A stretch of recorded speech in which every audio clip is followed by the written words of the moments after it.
మళ్ళా ఓట్లేస్తారుగా ఓట్లేయంగానేనట BRS building regularisation scheme అని ఒకటి తీసుకొస్తున్నాడు.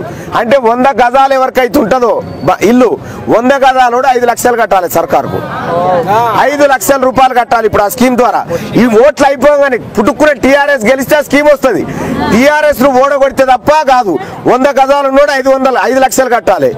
200 గజాలు ఉన్నోడు 10 లక్షలు కట్టాలి టీఆర్ఎస్ కు, కేసీఆర్ కు. మరి 10,000 చూసుకొని 5 లక్షలు 10 లక్షలు కడదామా? మీరు ఏం చేస్తారో ఆలోచన చేయరు.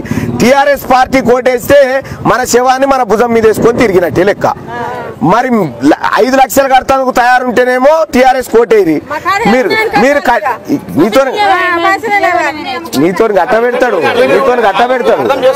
టీఆర్ఎస్ పార్టీకి ఓటేస్తే ఏం జరుగుతుందంటే భవిష్యత్తులో బీఆర్ఎస్ అనే స్కీమ్ వస్తుంది. బీఆర్ఎస్ స్కీమ్ కింద మీ దగ్గర 5 లక్షలు కడితేనే మీ ఇల్లు, లేకపోతే కూలగొడతా అని కొత్త స్కీమ్ తెస్తా ఉన్నాడు. తస్మాత్ జాగ్రత్తగా ఉండండి అని చెప్పి నేను చెప్తా ఉన్నా. టీఆర్ఎస్ పార్టీకి ఓటేస్తే మీరు కాదు మొత్తం రాష్ట్రాన్ని ముంచిన వాళ్ళు అవుతారు. మొత్తం ఎక్కడ కూడా వేస్తలేరు ఈసారి టీఆర్ఎస్ కు. అయిపోయిందిగా, చూసినాం కదా టీఆర్ఎస్ పని. అలా పంచరం చూసినాం కదా, అయిపోయి. ఇదేంటి ఎక్కడి అవి? ఇగో మూసీ నీళ్లను శుద్ధి చేస్తా అని చెప్పాడు. మూసీ నీళ్లను ముంచుకొని తాగాలని. ఇగో ఈ మూసీ నీళ్ళమ్మా, ఈ మూసీ నీళ్ళు అవేవా హుస్సేన్ సాగర్ నీళ్ళు కూడా తెచ్చిన. హుస్సేన్ సాగర్ ను కొబ్బరి నీళ్లు చేస్తా. కేసీఆర్ మాటలు నమ్మేటోడు ఉండే ఎవడన్నా? ఇప్పుడు నమ్ముతాడా ఎవడన్నా? ఇంకా మీరు నమ్మితే ఇక మీరే ఆగమవుతారు తల్లి.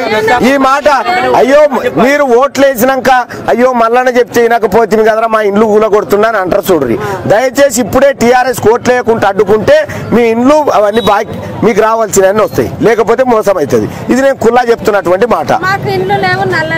నేను అదే చెప్తా ఉంటే మళ్ళా నేను అదే చెప్తున్నా తల్లి.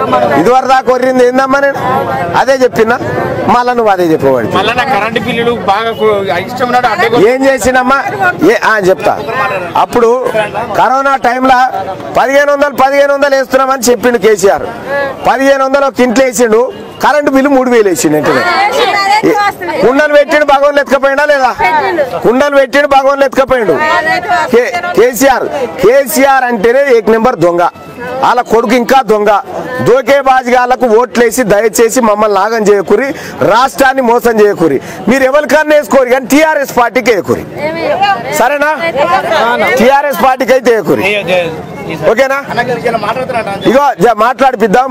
అమ్మా నేను మీ కొడుకాసంటేనే కదా ఇంతగానం వచ్చి ఇన్ని కేసులు పెట్టుకొని వచ్చి చెప్పిపోతున్నా. అంటే మీరు అర్థం